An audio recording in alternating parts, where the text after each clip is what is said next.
Mon fils, aujourd'hui je veux te parler d'un aspect essentiel de notre foi, quelque chose qui te guidera dans ta vie. Écoute bien, car ce rappel pourrait éclairer ton chemin. La prière, la salat, ce n'est pas juste un devoir religieux, mon fils. C'est bien plus que cela. C'est une ancre, un repère, une respiration dans le tumulte de la vie.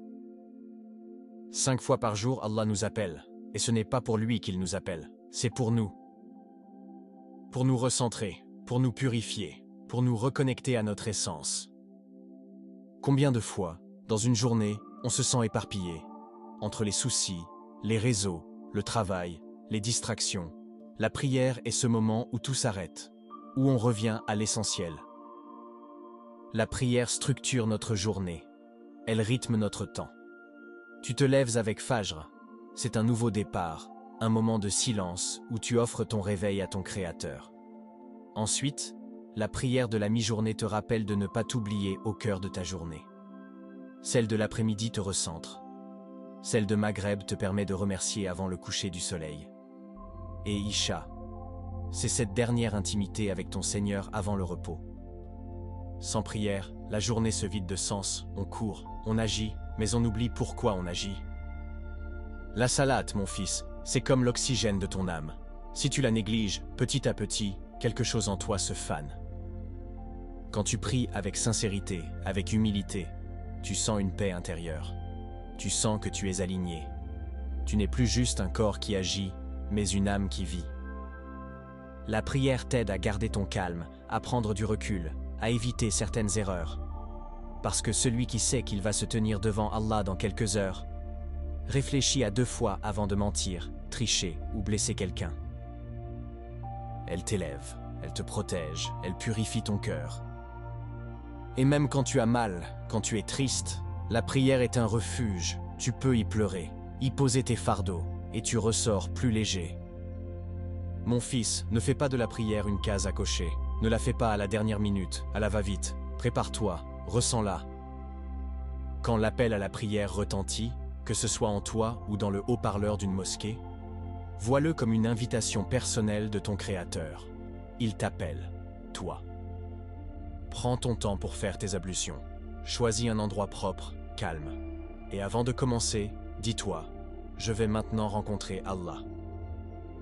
Récite doucement, savoure les mots, essaie de comprendre ce que tu dis, et surtout, sois présent, sois là. Et si parfois tu rates une prière, ne désespère pas, reviens, rattrape, repens-toi. Allah est pardonneur, miséricordieux.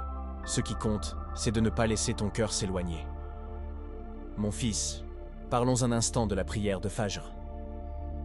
Celle-là, elle est spéciale, elle est difficile, elle demande un vrai effort. Se lever avant le lever du soleil, quitter la chaleur du lit, lutter contre l'appel du sommeil, ce n'est pas évident. Et c'est justement pour ça qu'elle a une valeur immense. Allah aurait pu nous demander de prier à des moments plus pratiques, plus confortables. Mais il nous a choisi ce moment où tout dort, où le monde est encore silencieux, pour une rencontre intime avec lui. Quand tu te lèves pour Fajr, tu montres que tu fais passer Allah avant ton confort, avant ton sommeil. Tu lui dis, Ya Allah, toi d'abord, le reste après. C'est un acte de courage, c'est une preuve de discipline, et c'est une source de bénédiction incroyable. Le prophète, paix et bénédiction sur lui, a dit: la prière la plus lourde pour les hypocrites est celle du Fajr et celle de Isha. Pourquoi? Parce qu'elle demande un vrai combat contre la paresse, contre l'insouciance. Et celui qui remporte ce combat, Allah l'élève. Commencer sa journée par Fajr, c'est comme poser une base solide. Une journée commencée avec le rappel, avec la soumission à Allah, ne sera jamais une journée perdue. Tu sens que tu es guidé, que ton cœur est protégé, que ta vie a un sens. Et tu sais ce que j'ai remarqué, mon fils? Ceux qui prient le Fajr régulièrement ont souvent une lumière sur leur visage, une énergie différente, une paix profonde, parce qu'Allah met sa baraka dans leurs heures. Fajr, c'est aussi se différencier, choisis d'être parmi ceux qui la font, parmi ceux qui ne vivent pas pour dormir, mais pour se rapprocher d'Allah. Tu veux réussir dans ta foi, dans tes études, dans ton travail, dans ta vie? Commence par Fajr, tu verras que tout change. La prière, mon fils, c'est ce qui te tient debout quand tout vacille.